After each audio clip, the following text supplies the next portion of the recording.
नमस्कार किसान साथियों। स्वागत है आपका अपने YouTube चैनल पर। देखिए इन लहराती हुई भरी बालियों को, यह सिर्फ एक फसल नहीं है, यह आपकी मेहनत, आपका पसीना, आपकी उम्मीदें हैं। लेकिन इस हरी चादर के नीचे कुछ ऐसे हुए दुश्मन भी पलते हैं जो चुपके से फसल को नुकसान पहुंचाते हैं। अगर समय रहते इन्हें नहीं पहचाना गया तो यह लगभग लगभग 30 से लेकर 50% तक की हमारी उपज को खराब कर सकते हैं। तो साथियों, आज हम धान की फसल के दो सबसे बड़े दुश्मन पत्ता लपेटक सुंडी और तना छेदक सुंडी की पूरी जानकारी और उनका पक्का इलाज जानने वाले हैं। तो साथियों, आप वीडियो में बने रहिए लास्ट तक, ताकि हम आज इसकी पूरी जानकारी बता पाएं। और हाँ साथियों, अगर आप चैनल पर पहली बार आए हैं तो वीडियो को लाइक, चैनल को सब्सक्राइब और किसी अपने ऐसे किसान मित्र को जरूर शेयर करें जिससे उनका भी लाभ हो सके। तो साथियों, बिना कुछ देरी किए चलिए आगे बढ़ते हैं और जानते हुए हैं कि वह कौन कौन सी दो हमारी सुंडियां हैं जो हमारी फसल को इतनी नुकसान पहुंचाती हैं।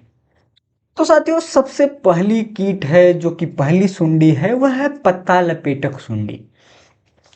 अगर हम इसके जीवन चक्र की बात करें तो यह सबसे पहले एक भूरे रंग के पतंगे से शुरू होता है जो पत्तियों पर 100 से 300 तक अंडे देती है। अंडों से 4 से 7 दिन में हल्की पीले हल्की भूरी सुंडी निकलती है। यह पत्तियों को लंबाई में लपेटकर एक नली जैसा बनाती है और भीतर से हरा पदार्थ खाती रहती है। और नुकसान के बाद पत्तियों पर सफेद पतली धारियां दिखाई देते हैं। अगर आप देखेंगे तो देखेंगे सफेद सफेद लाइन दिखा दे रही हैं ऊपरी पत्तियों पर। और उसके बाद लगभग लगभग 20 से लेकर 25 दिन तक यह पत्तियों को खाते हुए प्यूपा बनाती और 7 से 10 दिन बाद नया पतंगा निकल आता है। यानी कि अपनी लाइफ साइकिल 30 से लेकर 25 से लेकर 30 दिन में कंप्लीट कर लेती है। और अब बात करें दूसरे सुंडी की यानी तना छेदक सुंडी की, तो इसका पतंगा पीले भूरे रंग का होता है और मादा पत्तियों पर गुच्छे में अंडे देती हैं। और अंडों से निकलने के बाद सुंडी तने में घुसकर अंदर ही अंदर पौधों को खोखला करती है। इसके हमले की दो अवस्थाएं होती हैं। तो साथियों, आपने देखा होगा एक डेड हर्ट, यानी कि हमारा जो पौधे का सेंट्रल पोर्शन है, मेन स्टेम है, कभी कभी सूखा दिखाई देने लगता है। इसका मेन कारण है कि तना छेदक सुंडी। क्या होता है कि जो कल्ले के मुख्य कली होती है वह नीचे से उसे काट देती है, जिससे हमारा ऐसा लगता है कि पौधा सूख रहा है। और इसका कारण होता है कि यही तना छेदक की। और दूसरी एक और सिम्टम है साथियों, सफेद बाली यानी कि वाइट ईयर अंग्रेजी में जिसे हम कहते हैं। यह अवस्था तब आती है जब हमारी बालियां निकल आती हैं। क्या होता है कि जो हमारी जिस तने से हमारी बालियां लगी होती हैं वहां जाकर यह सुंडी वहीं से काट देता है, जिससे हमारी भोजन पहुंचाने वाली नली भोजन नहीं पहुंचा पाती और वह सफेद दिखाई देने लगती, पूरी बाली सूख कर सफेद रह जाती। इसी को हम कहते हैं सफेद बाली।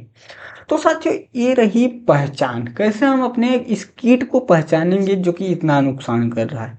अब जानते हैं कि वो कौन कौन से इंसेक्टिसाइड हैं जो हमारे इसे कंट्रोल कर सकते हैं। तो साथियों, एक है सिंजेंटा का एम्प्लेगो।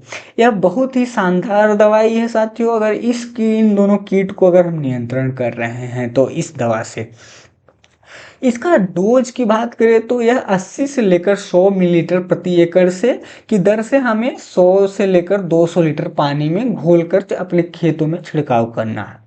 सबसे मुख्य अगर इस दवा की बात करें तो यह पौधे के अंदर और बाहर दोनों जगह छिपी हुई सुंडी पर असरदार है।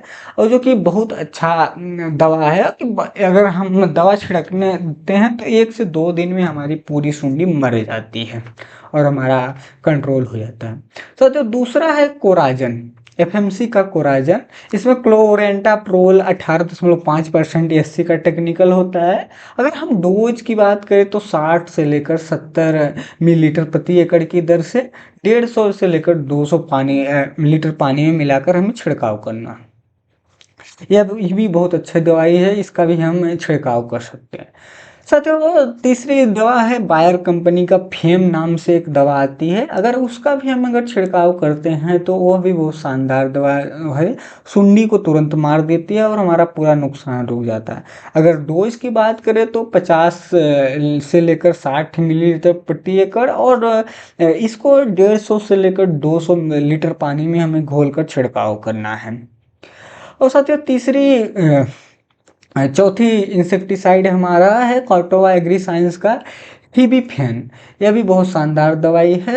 यह डोज की बात करें तो 100 ग्राम प्रति एकड़ की दर से हमें ये पाउडर फॉर्म में आता है। 100 से लेकर 100 ग्राम प्रति एकड़ की दर से हमें छिड़काव करना है, वो भी 150 से लेकर 200 लीटर पानी में छिड़काव करना है। यह इसकी खास बात यह है कि यह पत्ता लपेटक, तना छेदक और माहू तीनों पर असरदार है। तो साथियों ये रही दवा की बात। साथियों अब जानते हैं कि स्प्रे करते समय हमें किन चीज़ों का ध्यान रखना है। सबसे पहली बात कि हमें हमेशा भरोसेमंद कंपनी का उत्पाद चुनना चाहिए। भरोसेमंद कंपनी का इंसेक्टिसाइड लाना चाहिए, जैसे कार्टोवा एग्रो साइंस है, एफएमसी है, बायर है, सिंजेंटा है। इन सब का दवा लाना चाहिए, कोई भी लोकल कंपनी का नहीं लाना चाहिए, जिससे हमारी इफिशियंसी बनी रहे। नहीं तो कुछ लोकल दवाइयाँ जो काम नहीं करती उन्हें हमें नहीं लेना है।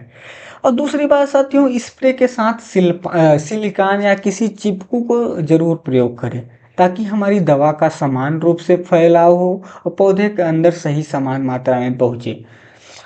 तीसरी बात, हमेशा हमें क्या करना चाहिए, जो हम स्प्रे करते हैं सुबह या शाम के समय करना चाहिए। कभी भी दोपहर के समय तेज धूप में नहीं करना चाहिए, जिससे हमें हमारा इसका इफेक्टिव यूटिलाइजेशन हो दवा का, दवा कम लगे, हमारा खर्चा भी कम।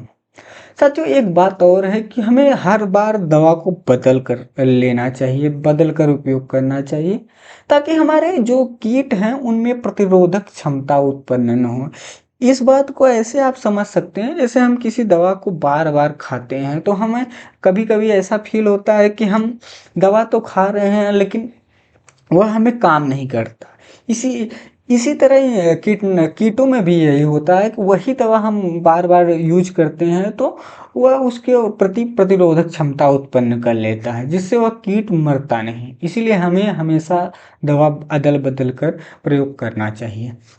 सतीश, अगली बात है कि स्प्रे के समय हमें मास्क, दस्ताने और पूरे तन से ढके हुए कपड़े जरूर पहनने चाहिए। साथियों मुख्य बात यह है कि किसी भी दवा का प्रयोग करने से पहले अपने इलाके के कृषि विशेषज्ञ से जरूर सलाह लें। या कोई भी दवा बता दे रहा है, आप डायरेक्टली यूज मत करिए। आप अपने आसपास किसानों से पूछिए या किसी किसी विशेषज्ञ से पूछिए, तब आप अपने खेत में दवा का यूज करिए। तो साथियों की रही ये जानकारी। अगर आपकी धान की फसल को सुरक्षित रखने के लिए सही पहचान, सही समय पर और सही दवा का चुनाव करेंगे, तभी आप अपने खेत से इन कीटों का खात्मा कर सकते हैं। तो साथियों इस वीडियो में बस इतना ही, मिलते हैं अगले वीडियो में, तब तक के लिए राम राम।